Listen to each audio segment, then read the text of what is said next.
Hey, it is your buddy, Peace and Harmony with you here today. Much love going out to all the beautiful, empowered harmonizers.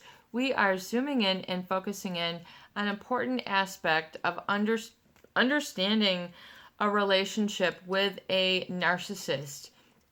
And that is to understand that the narcissist has a pathological sense of self-importance coupled with a lack of empathy. I mean, if we can kind of understand that with the personality aspect of a narcissist, they're not taking into factor the just sort of collective energetic vibration that is best for all. In other words, there's a certain humility, there's a certain sort of balance. There's sort of like what was the Buddhist, the right path, the right way, the right, behavior. Just sort of that this was thought perhaps in that to be, based on a principle of, sort of simplicity and not creating disturbance for others. Whereas the narcissist creates a lot of disturbance for others, oftentimes positive and negative. So the problem with a narcissist is oftentimes I feel that they put their roots down, but they don't allow you to put your roots down in the relationship. In other words, they have to be the one who is the tougher, the smarter, the bolder, the brighter, the shorter, the taller, whatever it is. There's going to also be like a cover up or deception for certain things that they feel, that they could be. In other words, it's a sort of a preventative and defense mechanism. But it creates sort of an enemy within in the other people because their root is what sort of you end up becoming, just sort of trying to be like a fruit on another tree other than your own. You are rooted within yourself. In a relationship with a narcissist, you have to become rooted in them. You literally have to root for them. You literally have to feel that you're stemming from them, their needs. So it's kind of like you have a shared root, which oftentimes, which is the incredible, beautiful thing about relationships with others and family members, is that you share some roots, you share some history, you share some legacy, you share some moments. You might share an outing, a movie, a piece of music, or a concert. You might, share a class. You might share a spiritual service. You might share a health diagnosis. You might share a similar thought or idea or value, anything. So, but realize that this creates a rooting, a connection with others. And the narcissist, it's kind of like they're so rooted that their roots sort of extend out underneath the soil in the foundation of the relationship in a specific way. It's kind of like, have you ever seen a tree that throws up its roots maybe 10 or 20 feet away, and then all of a sudden there's this bulge in the ground? I mean, and it becomes then a disruptor of other things that are trying to grow. It's like it's sort of taking over that area. And it's my kind of feeling that the narc tries to sort of be an anchor to people. In other words, a go-to. But yet it's not liberating, it's not nourishing, it doesn't keep you on par on the level. There's a degree of deception. In other words, they want you to sort of be a tree like them, and they won't honor and recognize who you are. And it creates a sort of an enemy within, or there's sort of a lack of desire to get to know you and what really roots you are about, or what you are about, knowing your history, knowing your I am, and then how that has sort of branched off and created fruit and bearing really your present day I am, your identity, and your experience. So if you are experiencing this aspect of a relationship that is, if it's limiting, holding you down, in a way that, is causing too much of a disturbance, sure, you might need to have compromise, meeting in the middle with people, where you have to adapt and adjust. I mean, this is just how it is. I mean, and as a good person, you will realize a good inherent nature, and that you don't have to be jumping all over people. It doesn't have to be all about you. But especially if this has created an enemy within, just sort of a saboteur within, a sabotage, the ones that's going to sort of sabotage and muddle your I am.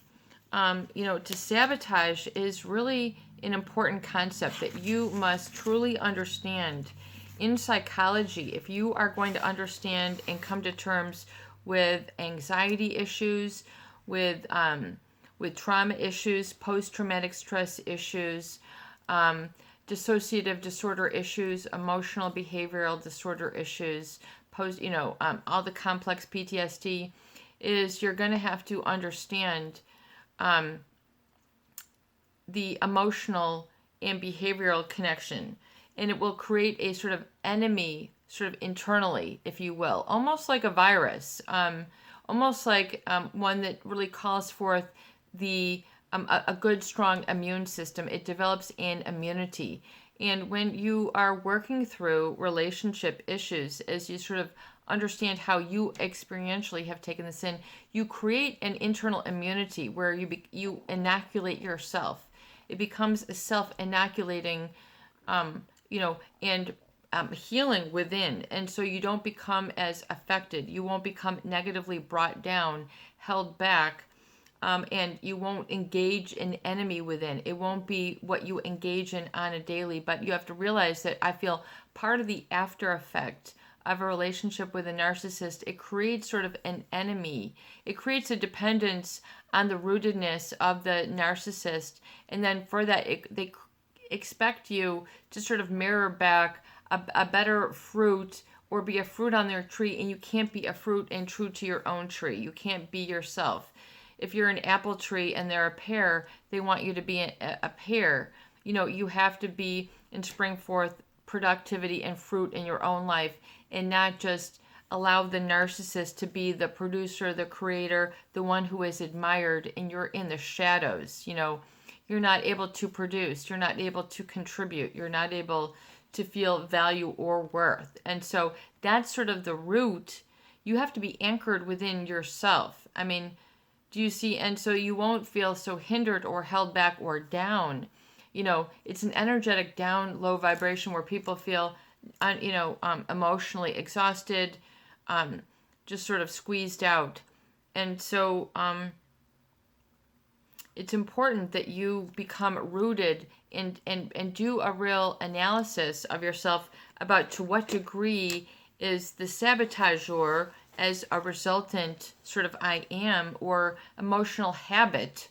What you have to understand then when we study this, it's to understand that emotional habits are developed. So you might continue, a habit is an automatic process. So just like you learn to drive a car, just like you learn to ride a bike, being self-sabotaging or self-injuring or self-mutilating, can be a habit. It becomes what you know how to do. You don't even think about it. You just engage in this automatically, and it becomes very difficult to unlearn or stop making automatic. So you have to realize if it's become automatic, then it's become automatic. So you have to accept the degree to which and how it is running in your life. And understanding also one thing about habits that have been known and studied, that it takes 30 days of going without to change a habit for a new habit to be created in its place.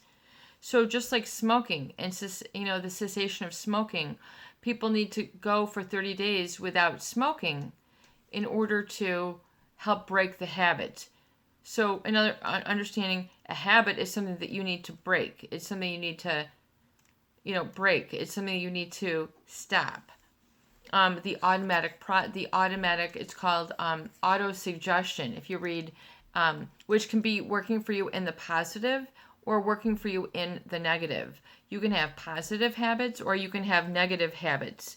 Negative habits meaning when those are uncomfortable, that are deterring, that are causing regression, problems, suffering, undue pain, excessive pain. And realize also that, and part of that habit, though, can be the relief of pain. So the creation of pain and the cessation of pain can become a real habitual cycle, a real habitual emotional cycle in those individuals who are engaged in relationships actively or inactively or passively in a relationship with a narcissist or a psychopath, where they are still having difficulty feeling grounded within themselves. And grounded, which means to become rooted, which to be connected really at the base level. But see, the narcissist is always going to try to throw you a frisbee. They're going to try to throw you a pop question. They're going to try to throw you a hover to get you off of that grounded connection. So you must always be grounded. When you're feeling that prickly energy to sort of be a disruptor, and sort of that sabotage starts coming up, connect to being grounded. Connect to being grounded. And you can, study the chakras. You can study, we talk about sort of becoming grounded and going through the grounding of going barefoot and exposing your feet to the grass, so it can recycle those negative ions in your feet. I mean, literally, if you go out and do it and put your feet in bare grass, it's called earthing. It'll help cleanse a lot of that negativity from your aura. So it's through the bare feet. So you need to just sort of allow Mother Earth to take out a lot of those excessive ions and put things back into balance for yourself. But it will create an experience of an enemy within. You've heard about man against nature, man against the cosmos, man against himself. So, that warrior within can be real, it can be very destructive to the point where it will continue, though, for a long period of time. So it's important to understand in what ways is the saboteur still in your life, or to what degree are you grounded? And so I remember, first coming across this concept early in my studies of psychology, perhaps maybe my junior or sophomore year. But the sabotage means to deliberately destroy, damage, or obstruct something, especially for political or military advantage. To deliberately destroy, damage, or obstruct something, especially for political or military advantage. And we're not talking about politics. We're not talking about the military. We're talking about relationships with those individuals who create this sort of, dynamic in the relationship.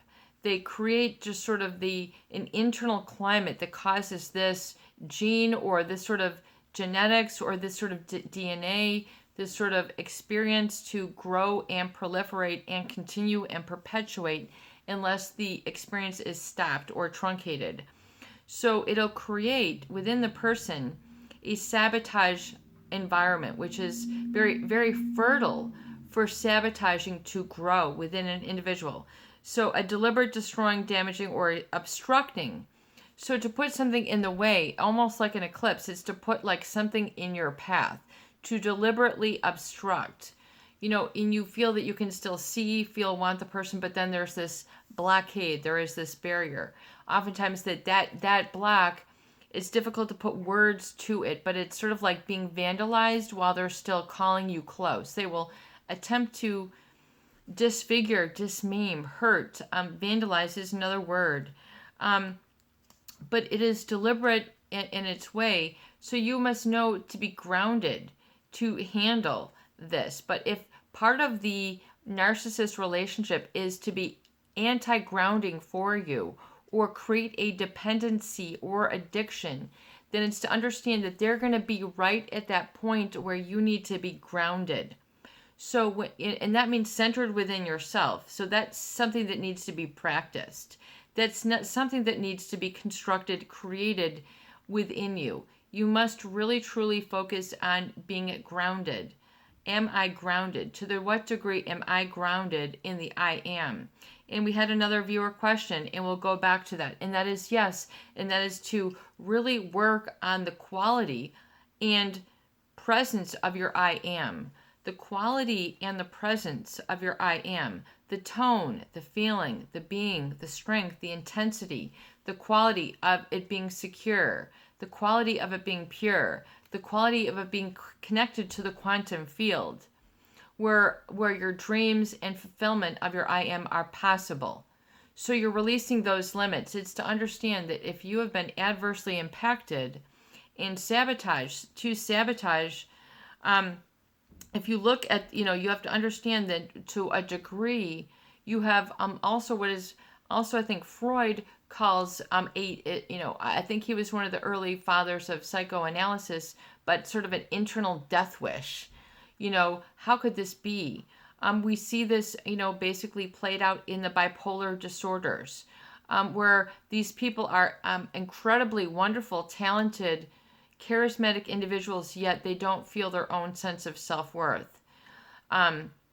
This is very, we're not going to go on to that, but it's to understand that it's important to understand the degree of, and it's the word origin is French. I think the word origin is very interesting and impressive. The French is saboteur, to kick with sabots, willfully destroy.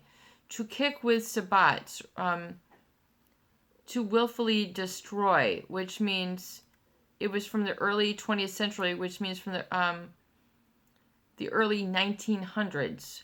So about 120 years ago, this word and this meaning took place. And a sabot, S-A-B-O-T, or plural nouns, which means an object, sabots, is a kind of a simple shoe shaped and hollowed out from a single block of wood, traditionally worn by French and Breton peasants. A device which ensures the correct positioning of a da-da-da-da-da-da-da-da-da. So, to give somebody the boot, basically to sabotage, to hurt them. Interesting connection. I think that is so interesting.